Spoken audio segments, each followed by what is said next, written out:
বাংলার এক শান্ত গ্রাম নবাবপুরে থাকতেন রহিম নামের এক গরিব মানুষ। ভোরে মাঠে মজুরির তাজ আর রাতে আল্লাহর দরবারে কান্না, এভাবেই কেটেছিল তার জীবন।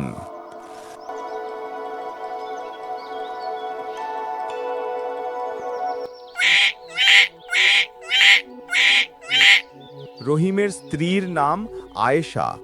তারা তাদের নবজাতক সন্তানের নাম রাখলেন জামাল। রহিম আর আয়েশা দুজনেই দারিদ্র্যের কঠিন বাস্তবতার মধ্যে বাঁচার চেষ্টা করছিলেন। তাদের চোখে একটাই স্বপ্ন, সন্তান যেন জ্ঞান ও ঈমানের আলোতে বড় হয়।